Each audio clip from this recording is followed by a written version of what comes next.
So people know my background from yesterday's speech, that my real specialty is artificial intelligence and robotics and redefining what human beings will be in the future. And a lot of people find this scary. I don't want to be redefined.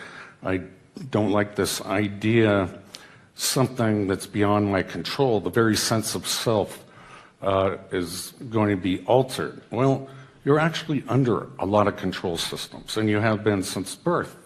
Indoctrination, how did you learn to speak the language that you speak? What's etiquette? How do you know how to behave in society and culture? So you've been indoctrinated. There are a whole bunch of forces that are controlling you and manipulating you at any time. So there's this field called cybernetics, and I'm going to define it as Wikipedia defines it, but it's a notion that we are not separated from machines. We're actually systems. And so it's a concept that we are all part of an economic system, we are part of a tribe, part of a culture, and that even bionics or other human augmentation, that was my speech yesterday, is still part of us. So let me define cybernetics for you. So the man who actually defined the word, created it in 1943, was a guy by Norbert Wiener. Same time the CIA was created, by the way. But the science of control and communication in the animal and the machine. Now, there are many definitions of cybernetics. I think I read about 71 of them before creating this presentation. And many individuals who have influenced the definition of direction of cybernetics. So the man, Norbert Wiener, a mathematician, engineer, social philosopher, coined this word from the Greek, which means steersman or governance. He defined it as the science of control and communication in the animal. In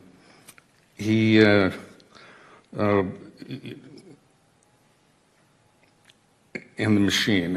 Ampere, before him, wanted cybernetics to be the science of government. For philosophers, cybernetics was an experimental concern with the communication within an observer and between the observer and his environment.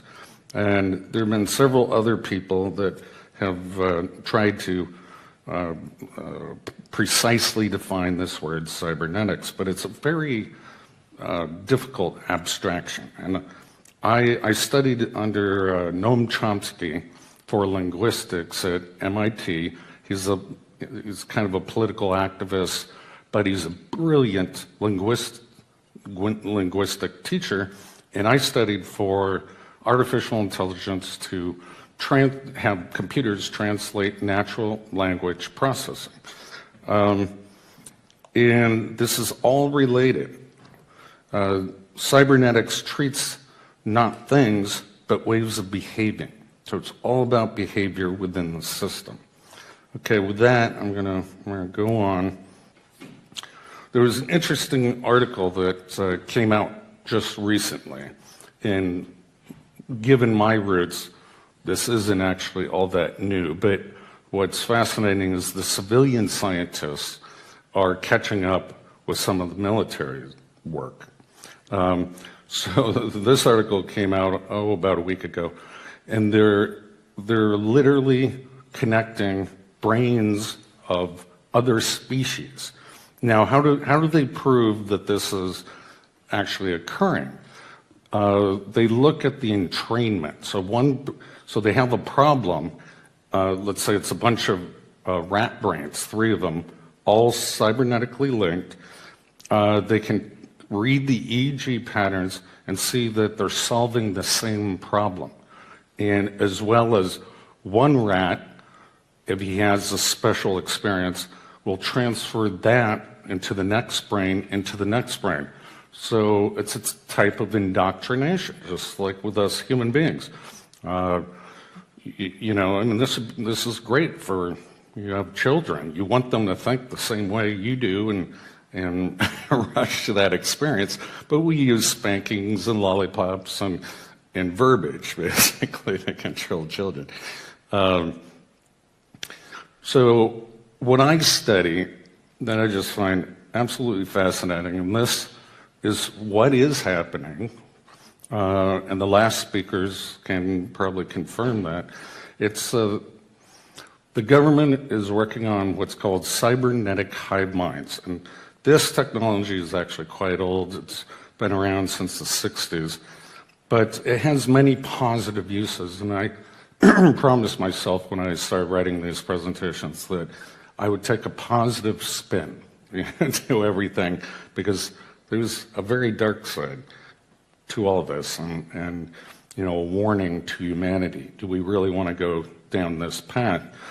Some of the uses are increased intelligence. Well, everybody wants a little edge. You drink coffee, so you're awake. What if there was a way to put in a microchip, which MIT's already done, to help people that have their short-term memory damaged in some sort of way, either the aging process, car accident, and whatnot, and the neurons actually grow to the chip, and it replaces short-term memory.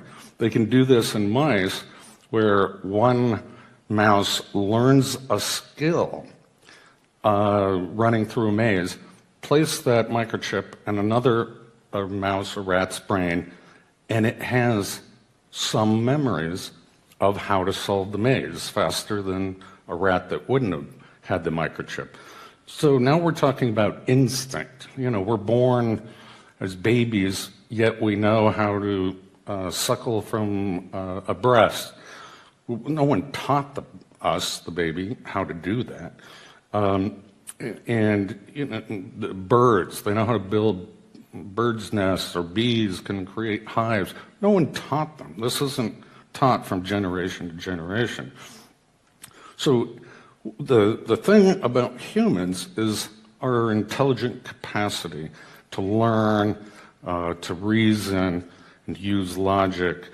And if you're in an economic society like we are, it's not a socialist society, having increased intelligence for your child to get into a better college or to get a better job, you're going to pay for that. You want your children to be more productive or successful, again, these are just definitions, whatever that means, than you are, and so you're probably going to want this.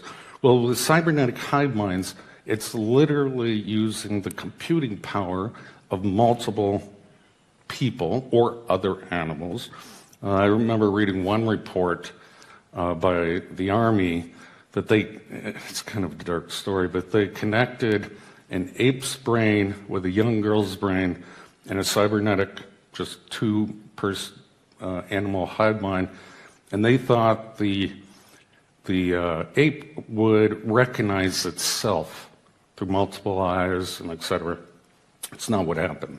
The ape ended up killing the girl, but they've been running these experiments for a long time. What are some other positive benefits? Well, they call it the bluing effect in telecommunications, where the frequency, the wavelength of light going through the fiber optic cables becomes bluer rather than red, which is a lower frequency, so you can carry more information. Well, we used to have snail mail, now we have email and phones, and we're communicating with the speed of light, and where the world's becoming smaller. But this is even more rapid. This is the next generation that you can communicate at the speed of thought. Now, there are a lot of repercussions for that, and we'll get into that. In these cybernetic hive minds, right now, about only 4 people to 6 people can be hooked up, and they're useful for things like brainstorming, sort of like a conference and communicating, but it's happening more rapidly. Now, if you have more than that, the brains become schizophrenic, and the thoughts overlap too much, and they can't focus on whatever the problem is that they're trying to solve. Now, of course, the military and CIA and, your MI5, MI6, they like this because it's a great interrogation tool. Imagine you can't keep any secrets. You can't keep them from yourself. So what they're working on is not just the interrogation part of probing the mind, which you can do even in the dream state when you have no defenses. They want to see if they can insert thoughts into the human being.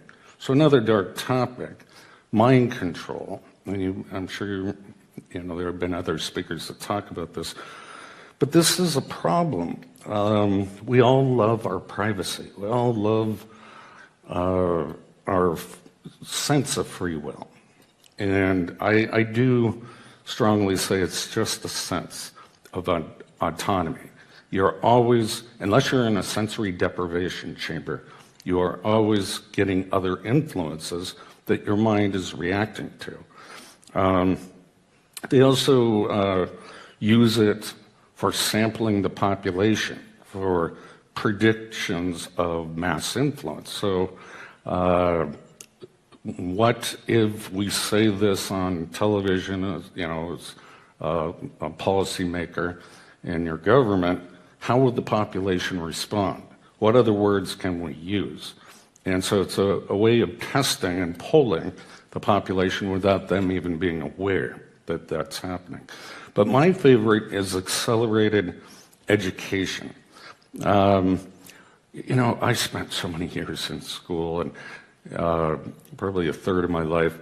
Imagine that you can pay for a system that clones your professor's ideas and thoughts quickly, eliminating all the errors of thoughts and et cetera. I mean, that's a huge boost to the economy because we spend so much money on education. But is that mind control? You got to ask yourself, is education mind control? It's a way to teach people how to think. Is it mind control? And these are ethics and morals that you're going to have to determine for yourself. So I was talking a little bit about mind control in particular, and something that I worked on that I'm not proud of, but it's called the voice of God weapon. So there are 4 different techniques and technologies that can pipe voices into an individual's head. And once you can do that, you can control them using neuro-linguistic programming techniques. You're rewiring their thought processes and brains. And so this gets into what's called offensive information warfare. And they used it, I believe, in the Gulf War to tell the enemy at that time, lay down your guns, this is Allah. And it worked pretty well because hearing voices which have no direction or sound, you have to assume that it's some spiritual entity. So it works pretty well. And then, I don't know if I'm going to get into this, but there's something called hyper game theory. How do you, they want to see if they can manipulate people to do things that are irrational, but also walk them to their death. And so you can call it a eugenics program even.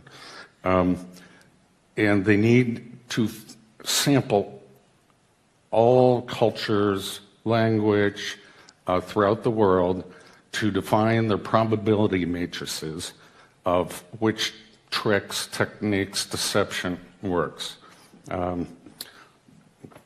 That's just what's happening. All right, well, let's talk a little bit more about the definition of intelligence. And, I've argued this and debated this since I was young. And I really couldn't come up with any good definitions. I like to think it's some form of self-awareness or reasoning, logic, and memory that's kind of more standard IQ tests. Maybe it's a capacity for empathy, because I know a lot of people that can't empathize. It means you don't have enough life experience to put yourself in that person's shoes. But artificial intelligence uses a stricter test, slightly stricter. They determine if it is truly self-aware, if they can fool a human being for an hour talking to an artificial intelligence program. And so that test has stood up for a long time. They're way past that now, but you won't hear about that in the regular news. So really, what I think is amazing, and I'm going to put a positive spin on this, is we're starting to mix and reconfigure minds as partially human and partially AI. And those are the experiments that are being tested on some of the public. They're often called emergent minds. And they're completely alien to this planet. The planet's never seen this before, but we're creating them. It's sort of like genetic engineering. We're mixing genes up. New species are going to arise from that. How do you define it? How do you classify it? So when thinking about intelligence, I started thinking about the SETI project, the search for extraterrestrial intelligence. And that is like breaking encryption. So I look at it from the military point of view, signal intelligence. How do you know some source out in the universe that you're scanning is intelligent? Maybe it's a quasar star, maybe. And so you have to just say it's an abnormal signal. Let's try to decipher it. So it's really like encryption. And that's what intelligence is a complicated signal. All right, so let's get into how do you do this? How do you do this between human beings? Now, there's the age-old way of hooking a human being up to many probes. It's called EEG, electroencephalograph, and reading and deciphering the brain waves as they are created within the scalp. It's just an electromagnetic field. You can also do it with infrared. And there are a lot of neat inventions that have come of this. I mean, I made one invention that you can create music with your mind, with your thoughts alone. It was only 8-octave scale. You can move robots. Once you train your brain with robot, you can move robots. They have video games out now. You can play video games with thought processes alone that use this basic technology. Things have come a long way. And now we have which are magnetically activated nanoparticles and sensors. So how do you control the brain? Most people don't believe that. Oh, you can't control me. I have my own free will. There's no way you can get to my soul. Well, sorry, that's not true. So these nanoparticles are activated under certain magnetic frequency and will alter the brain patterns and pathways. Recently, my school came out, Harvard came out with what you see here on the right slide is the magnified view of a needle that's injected into the brain and puts the scaffolding over the brain, and then it's read that way at a much finer resolution. Somebody yesterday, I don't know if you still hear, some gentleman asked me about smart dust, and I said I would talk about that a little bit. Neural dust. He asked me a question before I get into the slide. He hypothesized that mad cow disease was caused by neural dust experimentation. Now, my answer would be that agrees with most scientists. Neural dust is non-replicating, so it can't infect one cow or the other. I mean, they would all have to be injected if it were an experiment. And what really caused mad cow disease was something called prions, which is a protein that is self-replicating, form of encephalitis, and it's very rare that that disease is contagious amongst species. This version of it, mad cow disease, happened to be contagious to humans. So smart dust is something different, and it's fairly new, last 15 years. And you can inject a person, and it's just really tiny microcircuits that act as transmitters all over your neurons, and they settle there, and then you can read them remotely. What would happen? Well, it probably would create something like mad cow disease, I imagine, but it's a way to read brains. It's one of the many techniques. So let's talk about a little bit about deciphering the audio and visual cortex. So researchers at the University of California, Berkeley have invented a brain decoder device that's able to work out what you're thinking based on neural activity inside of the brain. Now, they use mostly what's called functional MRIs. But you could use any of these technologies I've talked about. If you're reading text in a newspaper or book, you hear a voice in your own head. Usually, most people are reading kind of aloud in their own head. Well, they can read that, decipher the words that you were thinking to yourself.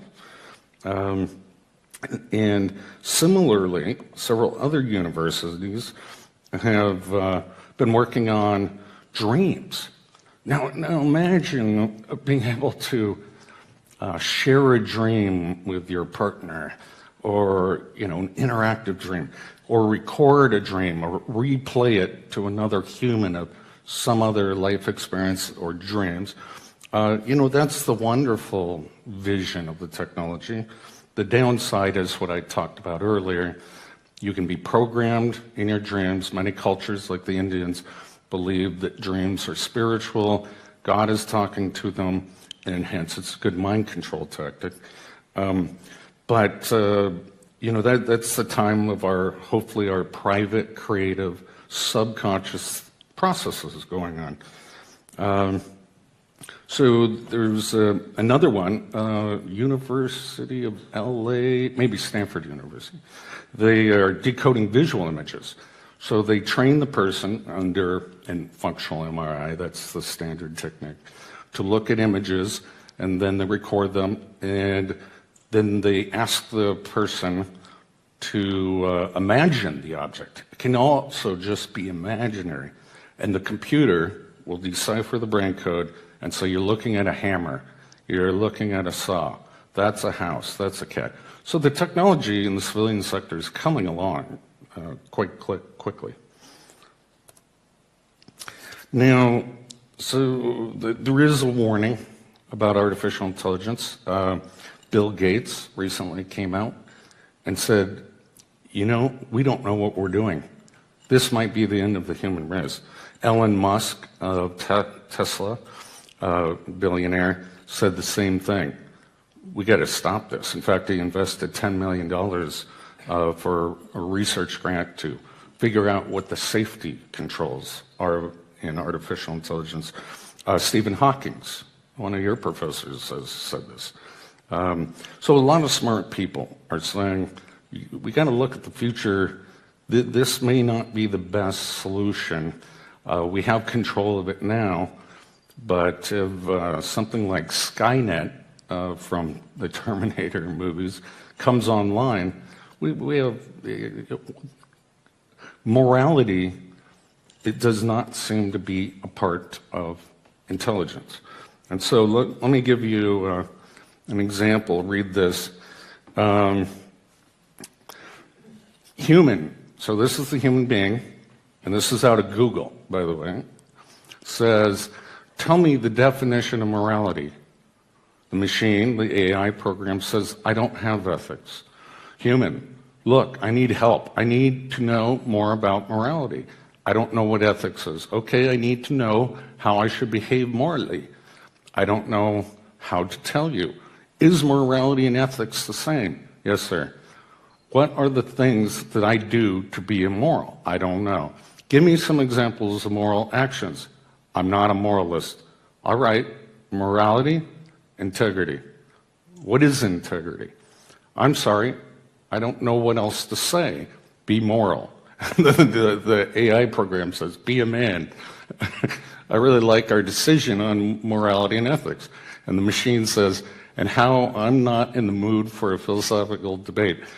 What do you want to talk about? Nothing. So he totally shuts down his master, his programmer. I thought that was brilliant. Let's see.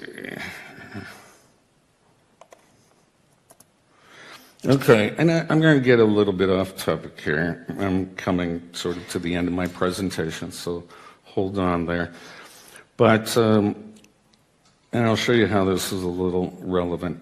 There's a technology that, this is out of Japan. This is a company that's doing a three-dimensional television which you can touch. So I was going to show you a short clip or movie, but I couldn't get it on my presentation. But this is a finger touching a femtometer. It's 1 × 10⁻15 guided lasers that, when they intersect, they create these glowing dots, and they can make it into all sorts of shapes and so. And the reason I bring this up is because this technology has been around far longer than, again, civilians know about. And it's a way that the Air Force is creating orbs in the sky, many orbs, through intersection of these high-powered lasers. Now, you can't see the lasers because they're out of our visual range, but where they intersect, they'll create a glowing ball. Now, that's great for Air Force because you're ionizing the air, and that creates a radar deflection. So you can, for your enemy, you can make it look like entire fleets are about to approach and bomb and whatnot. It's all an illusion. It's all an illusion. But this is a cool technology that's coming about. So you can imagine combining some of these technologies. Let's say you're reading someone's dream. Well, you can touch it and change it in 3 dimensions. I mean, there's a lot of possibility, a lot of potentials there. I worked on eye tracking, eye gaze interfaces for the military, the DoD, and wherever you looked, it's looking at your pupil and a reflection of infrared light. Your mouse cursor will move. And then when you're on whatever menu item you want to do, you blink and slowly, and then you drag it down, and then you blink twice, just like you do in a mouse click. And that's an operating system that's completely, hands off. I mean, there was also a voice recognition system built into it too. But what's interesting, if we can connect the visual workspace, and that's what psychologists call it, when you imagine things, you daydream, they call it the visual workspace, also with computer feedback into the mind. Imagine the possibilities, imagine them. So I'm going to close up here, and this is very controversial. I know. So Revelations 18:23, for by thy sorceries were all nations deceived. And, there's something similar to that by Arthur C. Clarke. Any sufficiently advanced technology appears like magic to a lesser civilization. And where I'm getting with this is Reagan had a speech at the United Nations, and he made it at least 3 times. And he said, if aliens were attacking us, if we would give up our differences and we'd fight the aliens. And he was just trying to make a point Maybe a new world order is something we need to think about. Maybe we shouldn't have these wars. You know, it's an interesting way to put it, but that's how we tribe, is usually governments create fear, terrorism, whatever it may be, and then we all got to stick together. And that gets into, you know, false flags. And so Project Bluebeam, which is just rumor, this is true conspiracy theory here, although I know it's possible, that somebody apparently from NASA leaked this as something they were working on. And telepathy, electronic two-way communications. Well, we have that now. And that's very scary if you've never experienced it. Making humanity think an alien invasion is about to occur at every major city. Well, we have holograms in the sky. I described that technology. And, you know, they talk about other things that might make this come about. But all I am saying is beware. So, for example, I'm going to say something controversial. I love crop circles. I think they're just beautiful art. And the effort to make them is incredible. But I happen to have known a few gents back in America that were engineers and artists, and they built a machine that was all automated, GPS run. They would do the design, and they built a 10-mile crop circle in Nevada. You could only see from airplanes or satellites. And it was gorgeous, But I was impressed by the engineering. I don't know if they're real or not. So I love mystery and wonder, and all that gives us, I think, as humans, we want hope. We want to think we're not alone. Somebody will save us from ourselves.